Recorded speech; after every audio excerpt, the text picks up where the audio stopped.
اسی کے ذمن میں کچھ بات عرض کر دوں، دعا فرمائیں کہ اللہ تبارک و تعالی ہم سب کے لیے نافع بنائے۔ سب سے پہلے تو طلبہ اعظام کے لیے نصیحت ہے۔ سورہ لقمان میں اللہ تبارک و تعالی نے ارشاد فرمایا ہے، سورہ لقمان میں حضرت لقمان علیہ السلام نے اپنے بیٹے کی جو نصیحت کی، وہی نصیحت آپ لوگوں کو سنا دیتا ہوں کہ آپ لوگوں کے سروں پر جو دستار باندھی گئی ہے یہ ایک امانت ہے، اور اب اس کو بچا کے رکھنا آپ کی ذمہ داری ہے۔ آپ حافظ قرآن ہیں، آپ حامل قرآن ہیں، اب آپ کی ذمہ یہ ہے کہ آپ قرآن کی تلاوت کریں اور نماز کی پابندی کریں۔ بہت افسوس کے ساتھ یہ کہنا پڑ رہا ہے کہ مدرسے سے بھی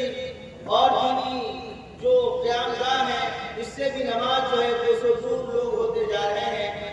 اور جو ہے اپنے گھر اور معاشرے میں جا کر کے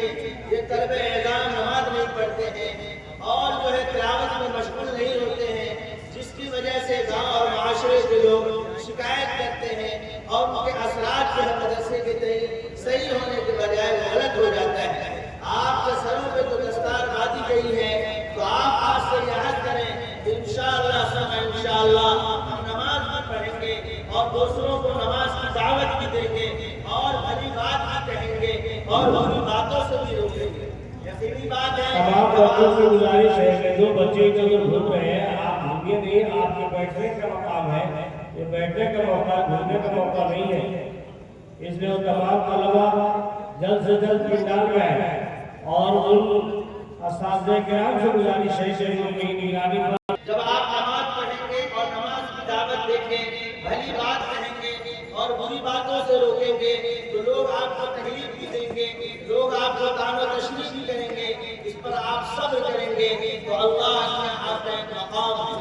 آپ کو معلوم ہونا چاہیے آپ ایسے ویسے نہیں ہیں۔ اللہ کے رسول صلی اللہ علیہ وسلم نے ارشاد فرمایا، اشراف امتی حملۃ القرآن وقیام اللیل، کہہ رہے ہیں کہ دنیا میں سب سے برگزیدہ اور سب سے شریف لوگ کون ہیں؟ کہہ رہے ہیں کہ حامل قرآن ہیں، یہ قرآن کے حفظ کرنے والے ہیں اور قرآن کو سینے میں محفوظ کرنے والے ہیں۔ آپ سب سے جو ہے بہترین امت ہیں اور بہترین جماعت ہیں۔ آپ کو معلوم ہونا چاہیے پیسہ تو بہت سارے لوگوں کے پاس ہے، اللہ تبارک و تعالی مال و دولت جسے چاہتا ہے نواز دیتا ہے، ایرا گہرا نفس گہرا جسے اللہ چاہتا ہے نوازتا ہے، مگر قرآن کا علم اور حدیث کا علم اور دین کا علم جسے اپنا بنانا چاہتا ہے، جسے جو ہے اپنے گروہ میں شامل فرماتا ہے، اسے نوازتا ہے۔ میرے محترم بزرگوں دوستوں، آپ سب لوگ پڑھ لیں اور پڑھنے ہی کے زمانے میں جب آپ جو بالغ ہو جائیں